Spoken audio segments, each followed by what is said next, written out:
We're here in Las Vegas for a new episode of the 2016 World Series of Poker, following in the footsteps of our favorite Belgian, Davide Katai. There are still 2 hours left to play on day 1, and registration is now closed. Out of the 294 players who started this $10,000 shorthanded, 45 will be paid, and the winner will bag the $665,000 first place prize money, plus the coveted bracelet.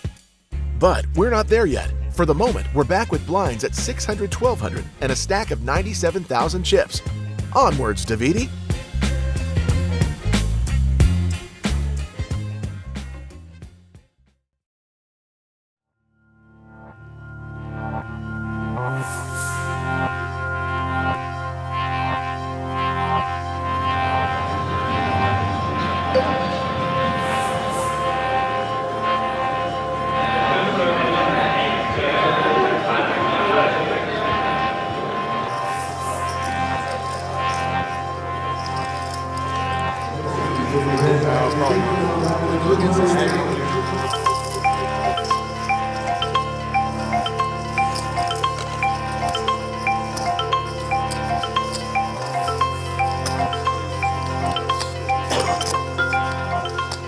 Aïe, mon ami est éliminé.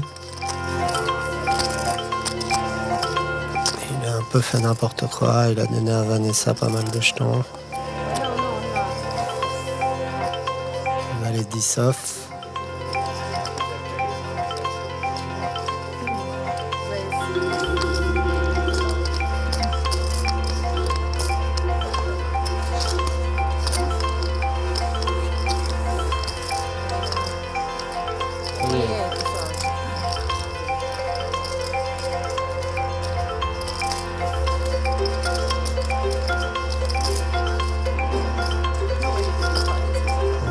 De nouveau contre ce joueur qui défend pas mal mais qui bluffe pas beaucoup.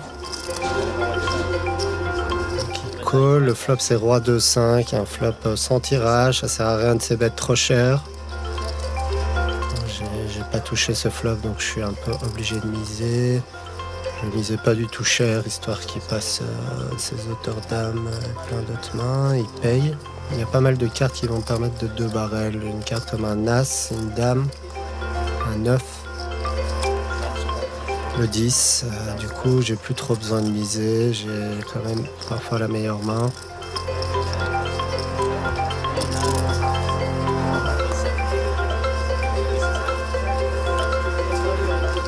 Alors, doublette du 2. Quelques 2 dans sa range, mais il a checké immédiatement, donc je vais value bet. Très souvent la meilleure main, il peut avoir un 5, il peut avoir auteur as, il peut avoir des petites paires. Donc je pense qu'il avait un roi, il aurait toujours misé. Donc j'ai tout le temps la meilleure main.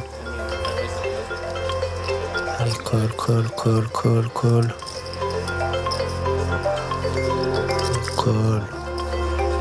Pas cher. Je le fais ici.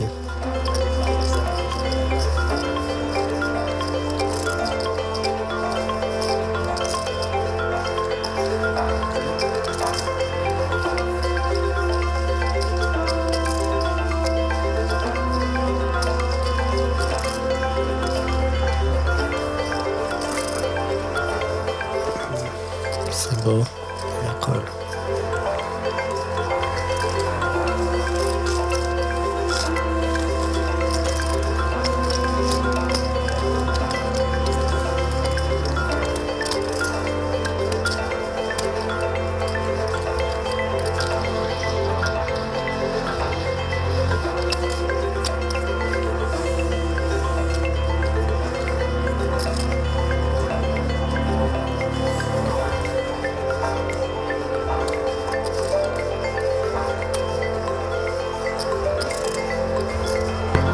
Cutoff qui relance à 2800, il a monté pas mal de jetons, il a pris un peu à notre ami de tout à l'heure des jetons, il a gagné 2 autres coups.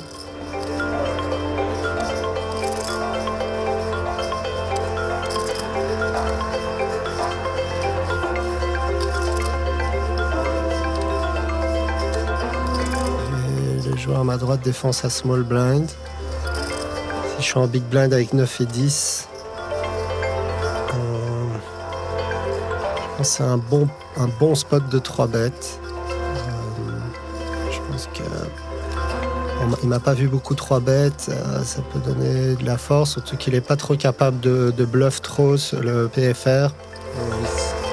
Du coup, je vais squeeze, je mets 9800, c'est vraiment un montant, il peut rien faire avec son tapis.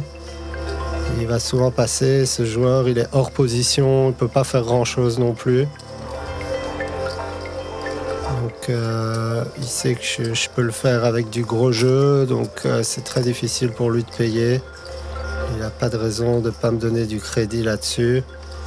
Et c'est difficile pour lui de payer hors position. Il sait que si New York Bag Raise, il ne représente pas grand-chose. Donc voilà, il passe, c'est des petits points intéressants. Il y a Vanessa qui fait une petite réflexion, elle a compris que j'avais rien.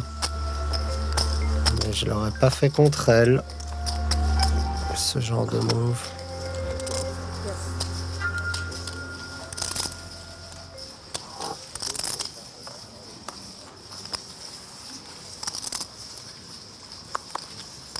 Au bouton, 9 et 5 de carreau. Je vais open, bien entendu.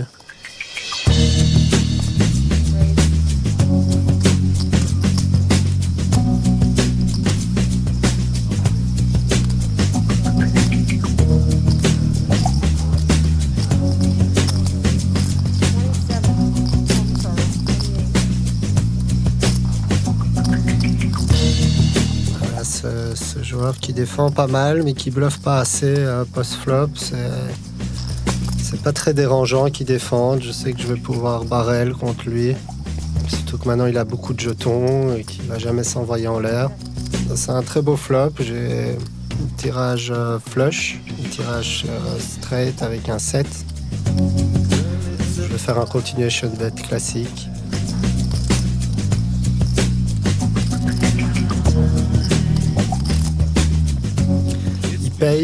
J'ai remarqué qu'il paye pas mal les flops et qu'il a touché un petit quelque chose, et bien sûr ce flop touche pas mal sa range.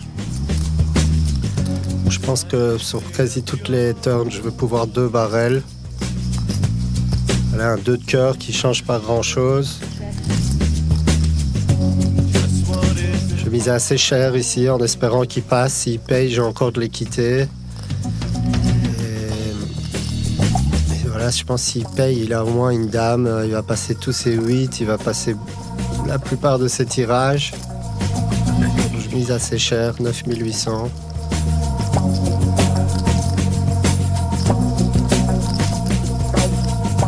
Même s'il paye, il me reste de l'équité.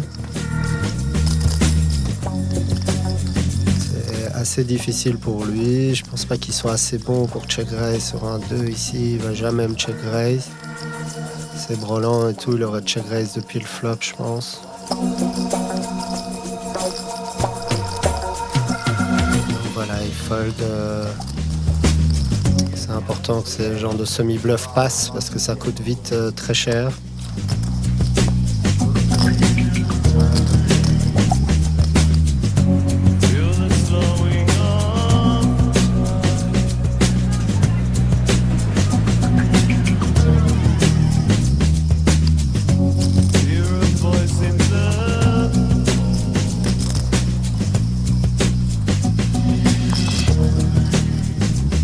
Et 6 de pique, c'est le genre de main que j'aime beaucoup.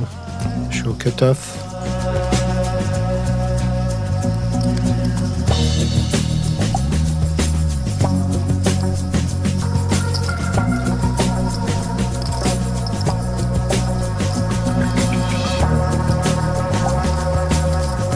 Je suis payé par ce même joueur.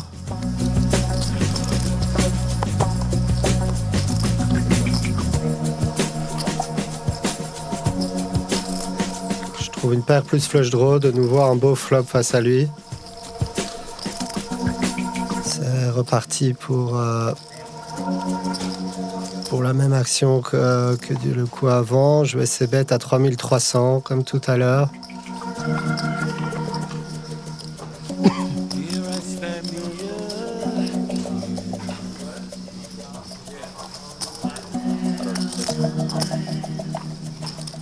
Paye de nouveau.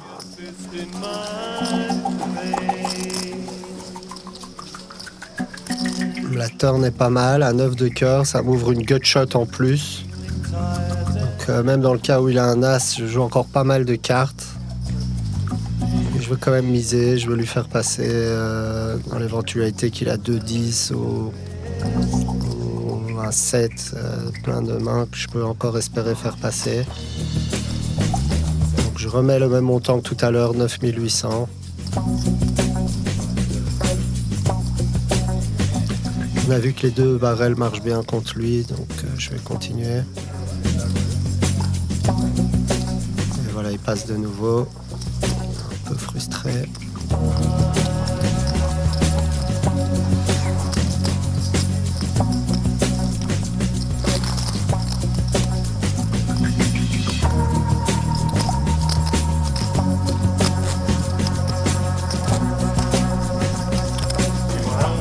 L'aide augmente, on passe à 800, 1600, ante 200, niveau 10, le dernier niveau de la journée.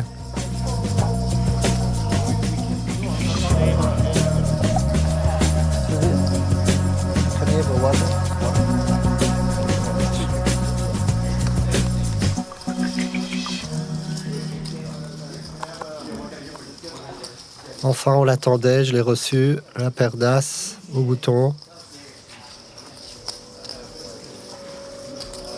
It's 32.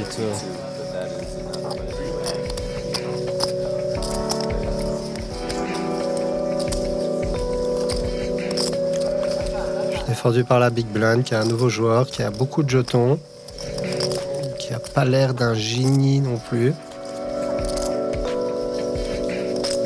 Un baby flop. Je veux bien entendu continuation bet.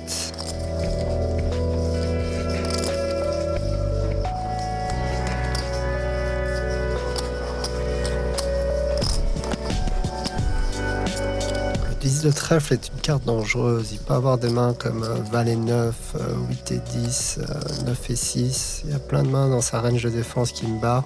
Mais je vais plutôt check pour que river, je vais pouvoir prendre plus de value. Malheureusement, la river est vraiment pas belle. C'est un 6 de cœur.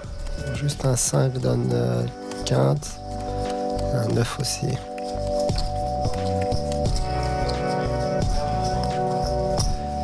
On mise vraiment pas cher par rapport à la taille du pot. Est-ce qu'il peut faire ça avec une main comme 10 valets par exemple? Un espèce de blocking bet, value bet. Est-ce qu'il peut bluff complètement en misant comme ça? Il n'y a pas beaucoup de mains qui sont des purs bluffs. J'en trouve pas beaucoup. Des valets dames de pique, il n'y en a pas beaucoup. As 2 de pique. Je sais pas, quand même pas mal de mains. Mais il y en a beaucoup plus qui me battent. Il y a beaucoup de 2 paires dans sa range où il pourrait jouer comme ça. Il y a des quintes, trop de quintes, trop de cartes. Donc je passe. Il me montre un 9. 9 de pique. C'est un peu relou d'avoir 2 as et de devoir la folder. Mais bon, là c'était plutôt un easy fold.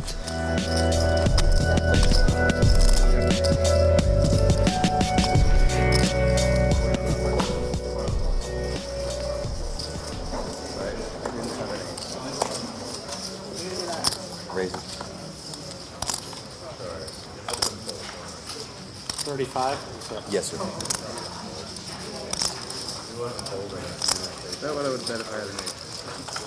Donc le joueur UTG relance, il fait une relance à min raise. Du coup je vais défendre 9 et 10, et une main qui se débrouille bien post-flop.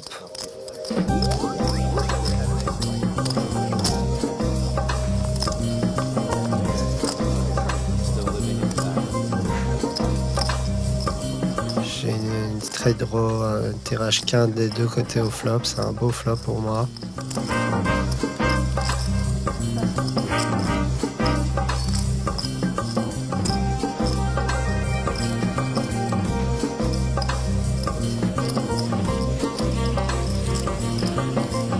Qui sait bet le flop, j'ai bien entendu payer. 6 ou un valet, ce serait sympa. 2 de carreau. Et check back. Pas toujours du gros jeu. Et à l'arrivée, le 7 de trèfle, je décide de pas bluffer. J'aime pas bluffer ce genre de spot. Je peux tellement me faire recoller par tellement de mains. Il y a beaucoup de straight draw qui ont manqué. Du coup, je check. Dans l'idée de give up, bien entendu.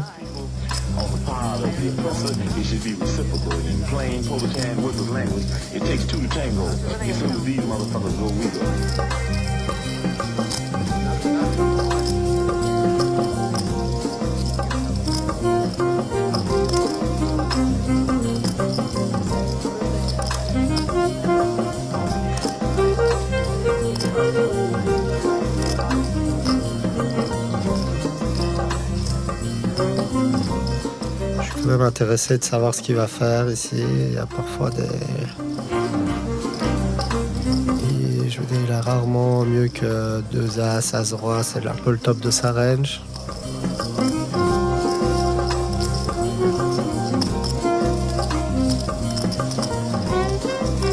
Si je shove ici, c'est un sick move.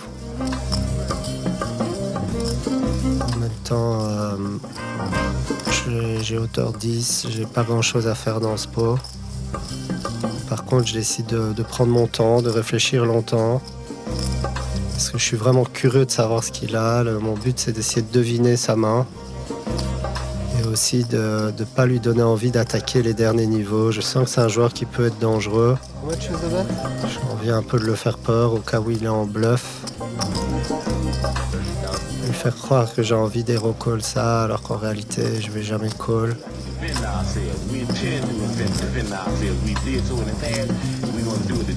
Je fais ça plutôt rarement, mais là il m'a fait un overbet, donc il dépolarise sa main. J'ai envie de comprendre d'abord, d'essayer de deviner sa main, même si j'ai rien, c'est important pour la suite de deviner sa main ou sa range de main, bien entendu. On peut avoir une main comme 7 et 8 sauté ou quoi, checker la turn. Une flush à l'as parfois, il peut avoir un brelan, ça me surprend un peu. Il prend le risque d'un carreau avec un brelan, ou peut-être paire de 7, avec le 7 de carreau qui fait carré, ça a du sens aussi. Finalement, il n'a pas beaucoup de bluff possible. On pourrait bluff avec As-Dame, je sais pas. Je vais un peu le regarder, je fais semblant d'hésiter. Je prends mon temps, surtout que la table est plus aussi belle qu'avant, j'ai pas de raison de me presser. Je finis par passer.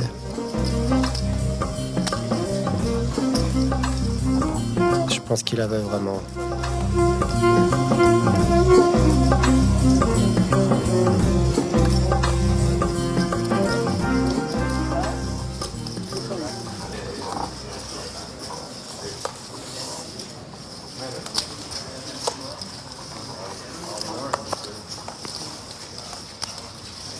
J'ai roi valet off.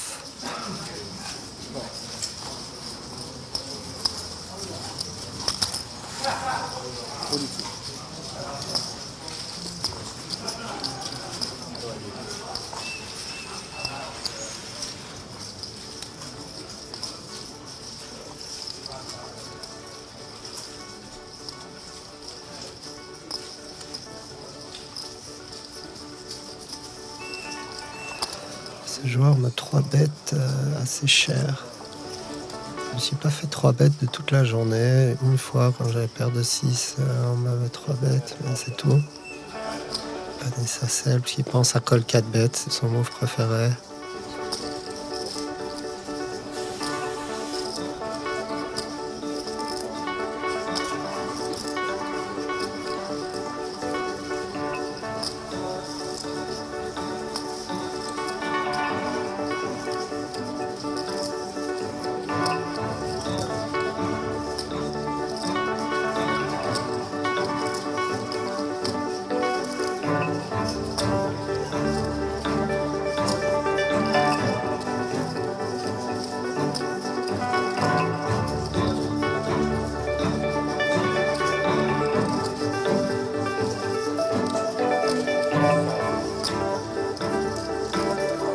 Ok, est-ce qu'il n'y a pas assez de profondeur? Je suis pas convaincu vraiment, mais je vais devoir passer. Parce que Roi Valet c'est une main dominée et que je suis obligé de lui donner du crédit. C'est la première fois qu'il me 3-bête. Je sentais qu'il voulait un peu changer de vitesse à ce dernier niveau. J'ai pas envie de m'appliquer dans une main compliquée en fin de journée.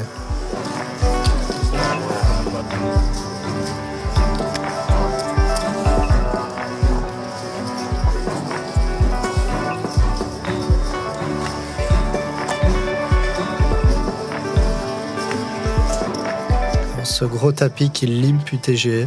Je pense qu'il le fait rarement avec une grosse main. Vu sa profondeur, il va plutôt relancer. Le bouton, il colle aussi. J'ai 8 et 9 de trèfle en small blind. Je pourrais call aussi, ou je pourrais plutôt être l'agresseur. En small blind, hors position, j'aime bien être l'agresseur avec ce genre de main. Ça déguise bien ma main. Pas faire trop cher, mais je vais relancer.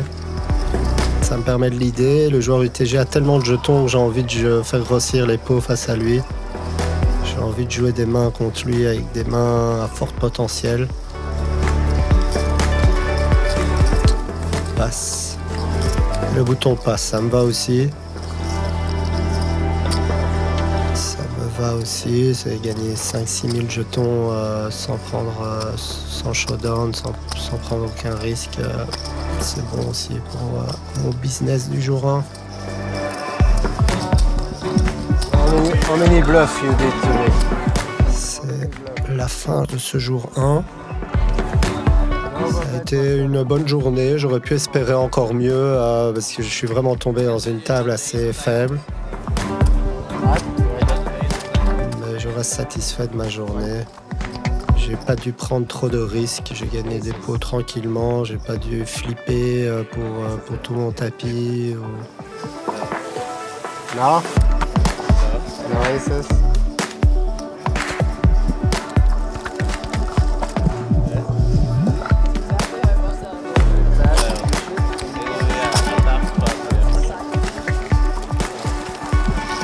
Cool ou quoi? 93.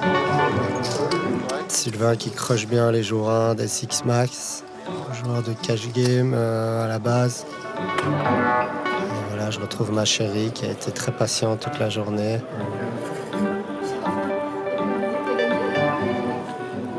Une bonne nuit de repos et ça repart demain. Allez, salut, comme on a dit.